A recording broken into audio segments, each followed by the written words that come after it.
Damos la bienvenida al doctor Ismael Quintana. Él es experto en Derecho Constitucional. Doctor Quintana, muy buenos días. Hay procesos importantes que se están dando en Ecuador, las mesas de diálogo que avanzan con dificultad, que tienen un punto crítico este día viernes en el cual han dicho los dirigentes indígenas esperan respuestas concretas del gobierno y si no, queda la incertidumbre en qué es lo que va a suceder. Y por otra parte está un importante referente internacional, la consulta popular que se realizó este domingo en Chile, que significó a los tiempos un retroceso en las aspiraciones de la izquierda latinoamericana y tiene también un aspecto de valoración del gobierno que lo propuso e impulsó. Quisiéramos con estos referentes conocer su análisis sobre lo que estamos viviendo en Ecuador. Bueno, buenos días, Gustavo, un abrazo para usted, un saludo para quienes nos están escuchando a través de Antena 1.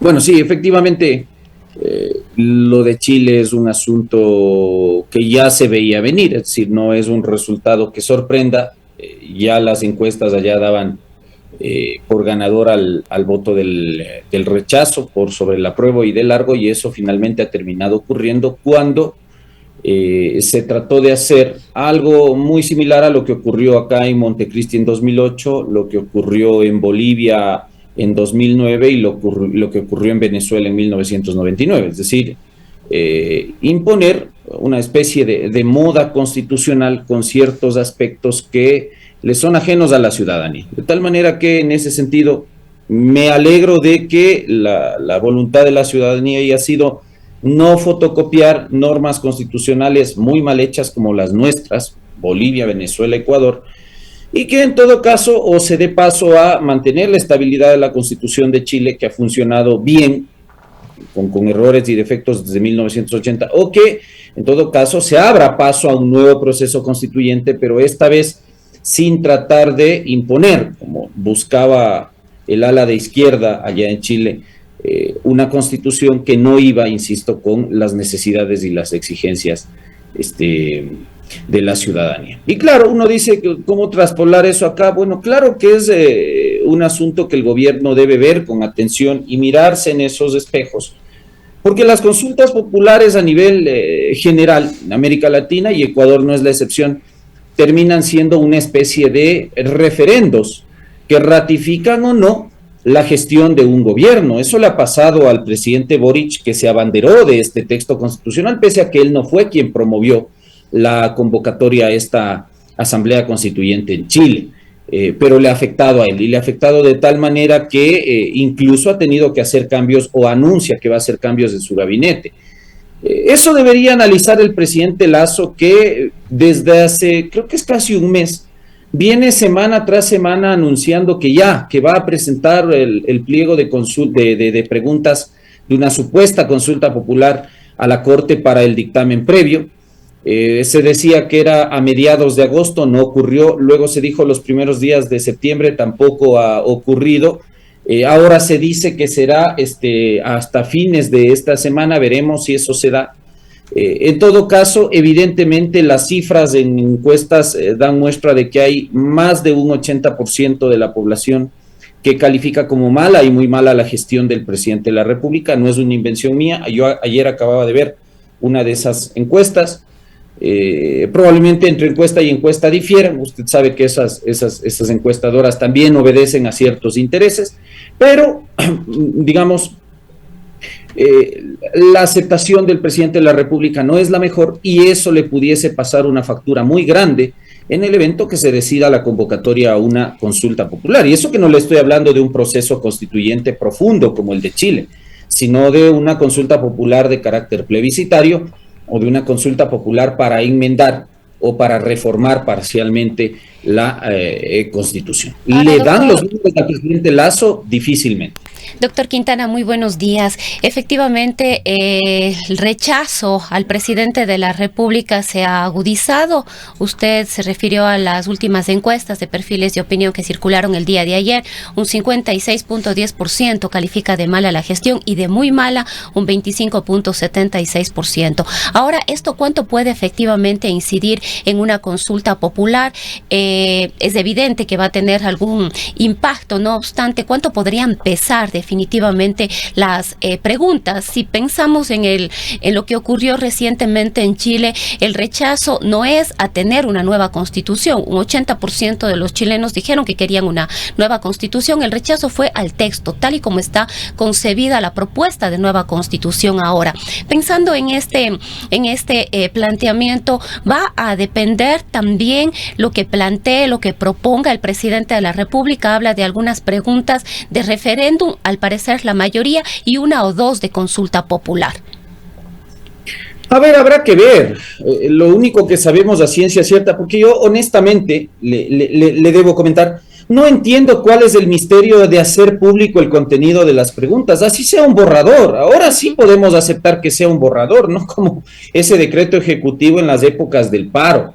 Ahora sí podríamos decir, a ver, presidente, preséntele al país su propuesta, antes incluso de requerir el dictamen de la Corte Constitucional, para que entre todos podamos sentarnos a discutir, entre ustedes que hacen opinión en los medios, entre quienes, gracias a la gentil invitación de ustedes, a alguna opinión podemos dar también en los espacios de academia, en los espacios laborales, que se puedan discutir temas que supuestamente para el gobierno son asuntos que nos van a interesar a nosotros.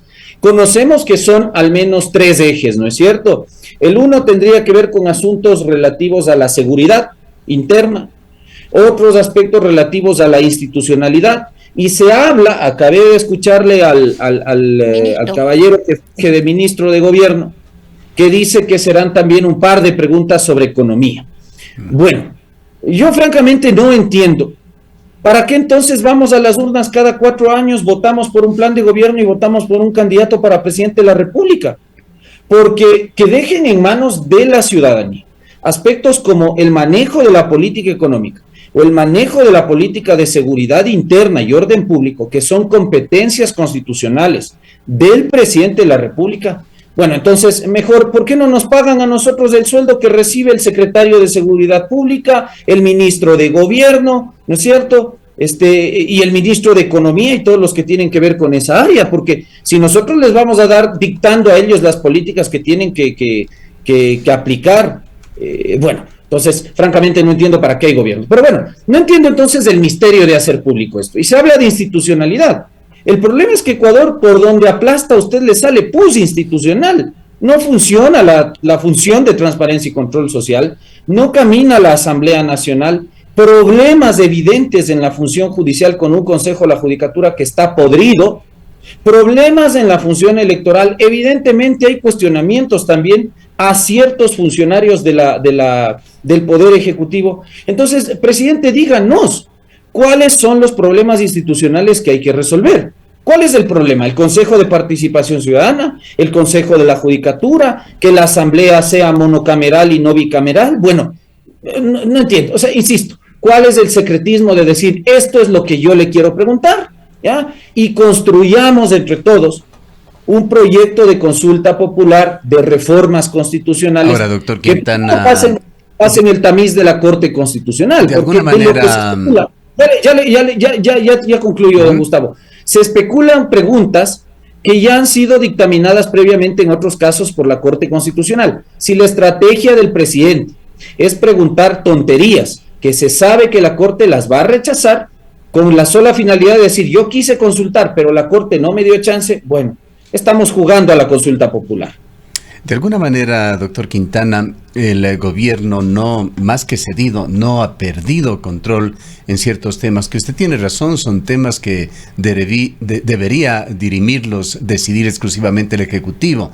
En las mesas de diálogo se está discutiendo precios de los combustibles muy relevantes para la economía de Ecuador, se está discutiendo sobre intereses bancarios, sobre política extractivista, sobre temas de salud, es decir, ese espacio perdió ya el gobierno por la fuerza de las protestas de junio.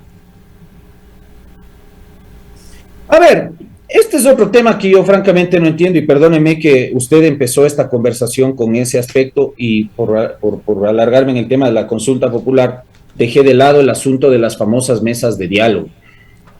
Ya advertíamos que esto era crónica de una muerte anunciada. Ya sabíamos desde junio que entregarle al señor Issa y a estos pseudo dirigentes indígenas que están sentados ahí decidiendo por usted, por nosotros, por todos quienes nos están escuchando, la política económica, la política petrolera, la política minera, la política de subsidios, la política de seguridad social, la política de control de precios, todo.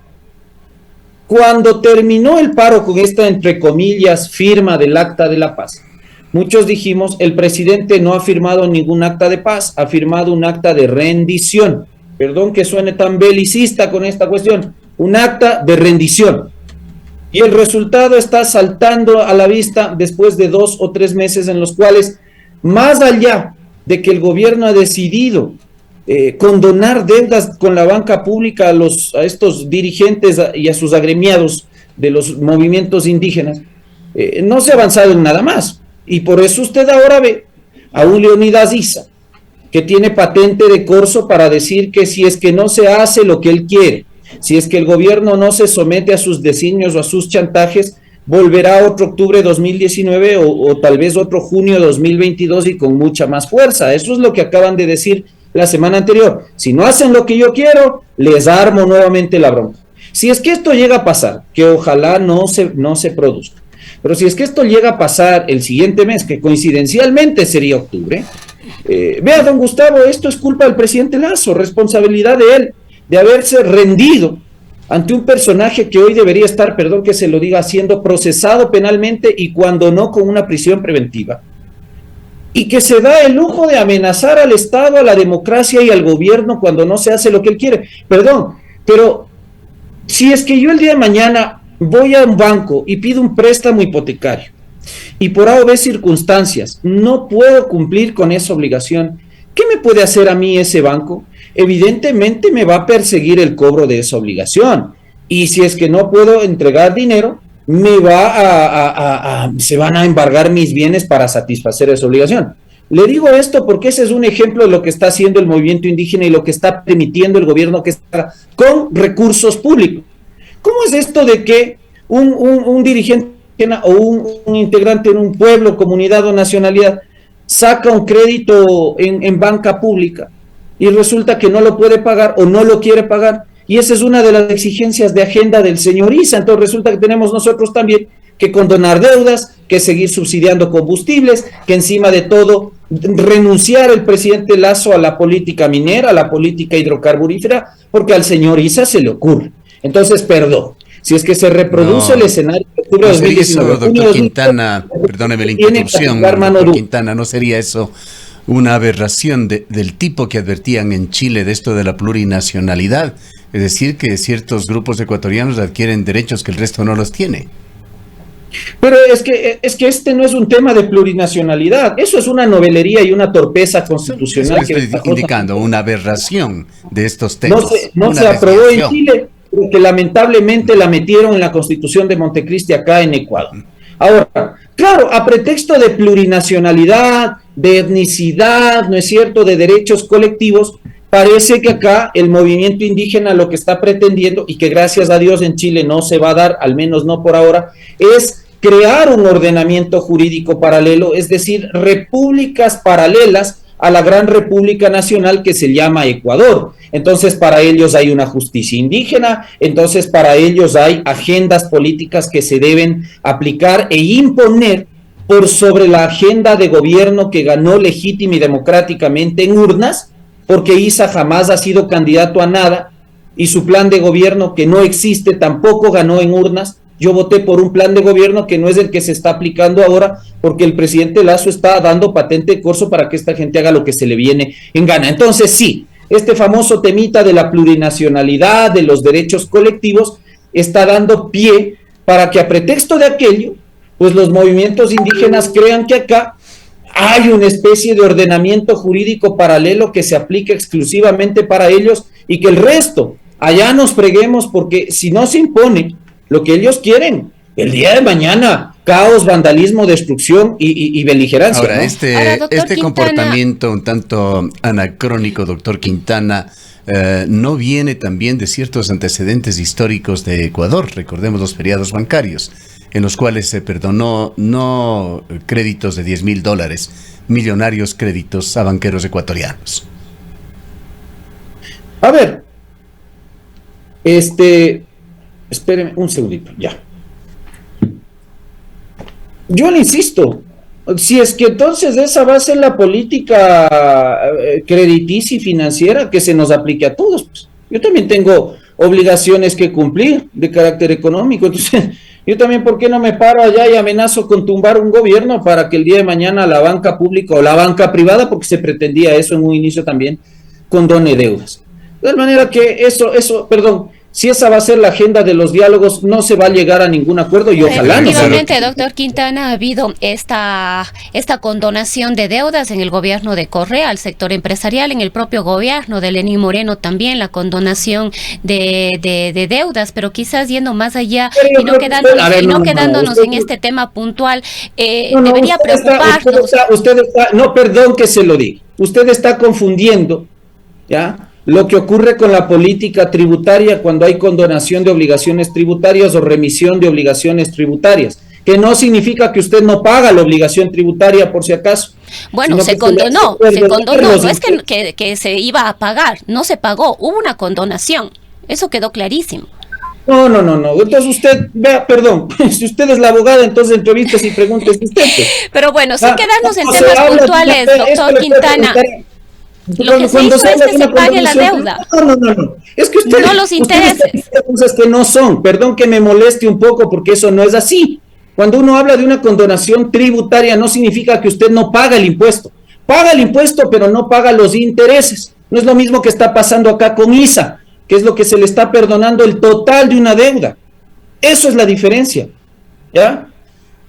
Pero bueno, de todas maneras son ciertos beneficios dirigidos a ciertos sectores, pero sin quedarnos en este tema puntual de la condonación de deudas y quién sí paga y debe tener esos beneficios y quién no, deberíamos avanzar en el análisis de qué es lo que está pasando con estas mesas de diálogo, y no solamente con el sector indígena. Un poco se está desmereciendo lo que debería ser un diálogo real entre los distintos sectores de la población. No se avanza en los diálogos con el sector indígena. Antes hubo ya una propuesta de mesas de diálogo con otros sectores, el sector de los trabajadores. Hay mesas de diálogo ahora con la Asamblea Nacional en la que tampoco se avanza. Un poco nos preguntamos qué está pasando con estos procesos. ¿Debemos apelar al diálogo? ¿En qué momentos debemos apelar al diálogo? ¿En qué momentos debemos efectivamente respaldar el diálogo? Pero vemos que estos diálogos no traen tampoco resultados que beneficien de una u otra manera a todo el país. A ver, es que no va a haber ningún diálogo mientras el movimiento indígena tenga posiciones extremas y radicales. Mientras los unos lo que quieren son imponer y los otros se dejan imponer. Es decir, mientras no hay una verdadera capacidad de negociar y de llegar a acuerdos mínimos que beneficien a la gran mayoría de personas que se supone a las que representa el gobierno nacional y a ese sector minoritario que es el movimiento indígena, no va a haber ningún diálogo. Mientras la amenaza continúe, mientras el señor Issa continúe con este discurso de que si no hacen lo que yo quiero, entonces tumbo al gobierno, entonces cierro carreteras, entonces paralizo servicios públicos, estamos fregados, ¿no es cierto? Ahora, diálogo ya ha habido, porque desde junio hasta acá se han sentado en unas mesas. El problema es que el gobierno tampoco puede ceder en todos los puntos que el movimiento indígena quiere. ¿Usted tiene, doctor Quintana, convicción de que este viernes se romperá el diálogo? Pues han dicho, si no hay respuestas concretas del gobierno, hasta allí llegamos. Efectivamente, Gustavo, sin ningún ambaje, porque el gobierno tampoco le puede ceder todo, perdón, pero ya está accediendo a algo en el tema de los subsidios. Ha accedido a condonar deudas con la banca pública. Ahora lo que quieren es que no haya minería, que no haya petróleo. Bueno, entonces, ¿de qué quiere que vivamos el señor Issa? Pues, si tenemos que gastar en subsidiar combustibles para él y su gente, si tenemos que gastar recursos públicos que deberíamos recuperar del cobro de créditos públicos, Si es que además no va a haber inversión extranjera ni nacional en aspectos mineros o petroleros, ¿de qué quiere que vivamos? Solo del pago de impuestos. Eso no va a alcanzar. Se debería tratar esto, doctor Quintana, del diálogo en que las posiciones extremas, tanto del gobierno como de los sectores de protesta, se impongan. Para eso ahora, lo que no puede deberían moldearse de alguna manera políticas públicas. A eso es a lo que se debería llegar. Pero aparentemente se siguen manteniendo posiciones extremas. Y vuelvo a insistirle. Yo solamente hago dos preguntas. ¿Quién ganó las elecciones? ¿Issa o Lasso? ¿Qué plan de gobierno ganó en segunda vuelta en abril del año anterior? ¿El de Issa o el de Lasso? ¿No es cierto? Entonces, ¿cuál se tiene que aplicar en democracia? Por el que mayoritariamente la gente votó en urnas. ¿Ya? Si el señor Issa tiene un plan económico, petrolero, minero, crediticio que aplicar, preséntese a las elecciones presidenciales en 2025, gane las elecciones con su plan de gobierno y aplíquelo. ¿Le quita usted total valor a lo que se puede lograr a través de la protesta social, doctor Quintana? No, es que lo de Issa no es protesta social, mi querido Gustavo. Pero lo de Issa no es el único que estuvo en las calles. No, pero él es el que aupa a tumbar a un gobierno, él es el que ordena cerrar pozos petroleros, él es el que ordena paralizar servicios públicos, él es el que ha ordenado invadir florícolas y plantas productoras de leche o vendedoras de leche. Él es. La legítima protesta social tiene límites, y no lo digo yo, lo ha dicho la Corte Constitucional. Lo de Issa no es protesta social y lamentablemente el gobierno cometió el error de sentarse a dialogar con quien no debía, que es con este señor. No, cuando el gobierno dijo, quiero trasladarme al territorio, a conversar con la gente, a escuchar las necesidades de la gente en el campo, yo dije, bravo, eso es lo que hay que hacer, con esa gente hay que dialogar, las necesidades de esas personas hay que atender. ¿Cuál sería la salida al momento? Bueno, la salida ahora es que el presidente Lasso empiece a gobernar, que ejerza el poder que obtuvo en las urnas, ¿ah?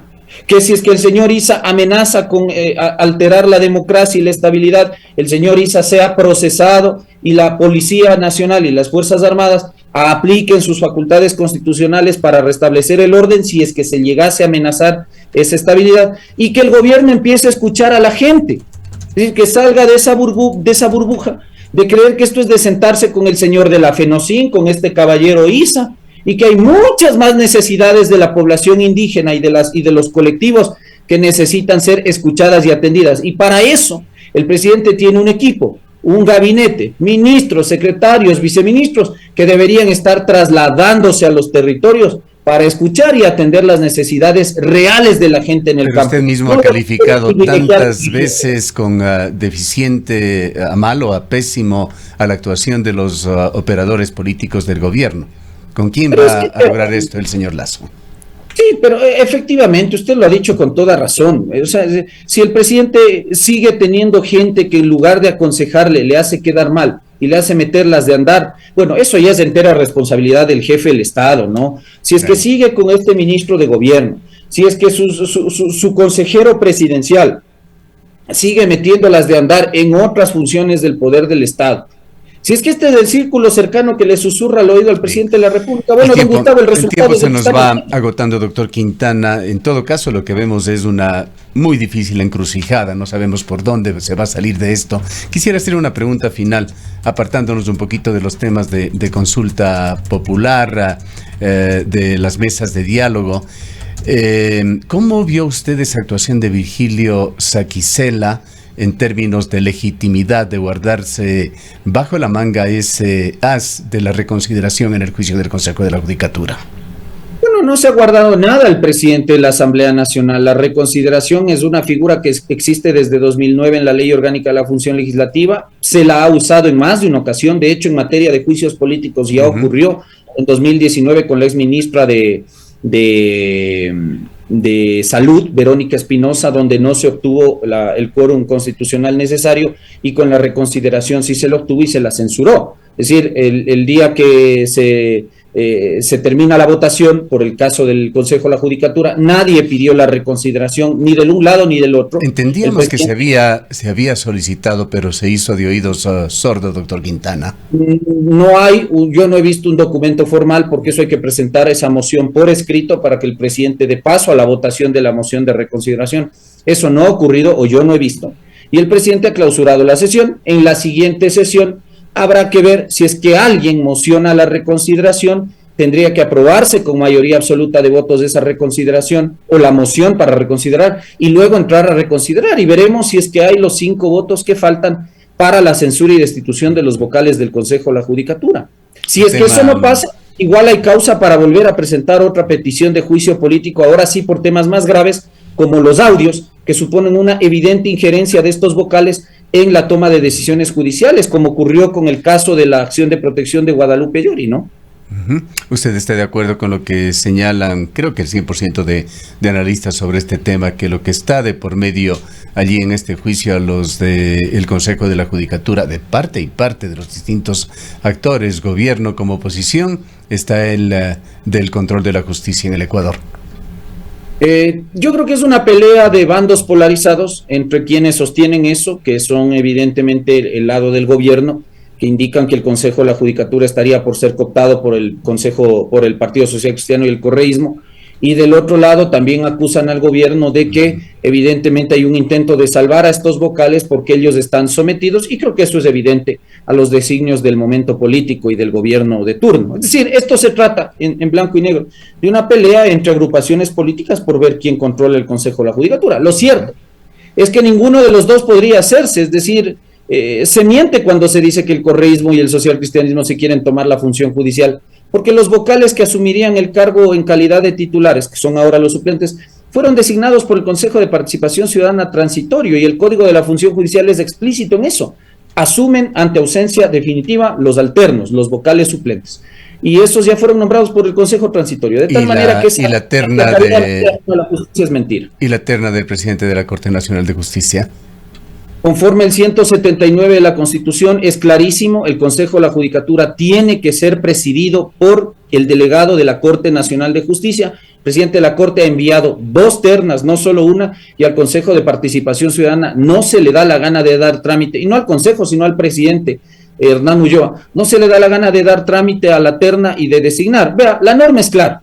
El artículo 179 indica que el presidente nato del Consejo de la Judicatura es el representante o el delegado de la Corte Nacional de Justicia, no de la Asamblea, no de la Fiscalía, como pretende el señor Álvaro Román, no de la Defensoría Pública, ni tampoco del Poder Ejecutivo. De tal manera que en esto no hay vueltas que darse, esa judicatura tiene que estar presidida de esa manera, y si es que eso no ocurre, bueno, una raya más al tigre a esta crisis institucional. Bueno, empecemos viendo qué es lo que pasa este fin de semana con la reconsideración. Gracias, doctor Quintana, por habernos atendido. Un abrazo, Gustavo. Buenos días. Declaraciones del doctor Ismael Quintana, experto en Derecho Constitucional. Son las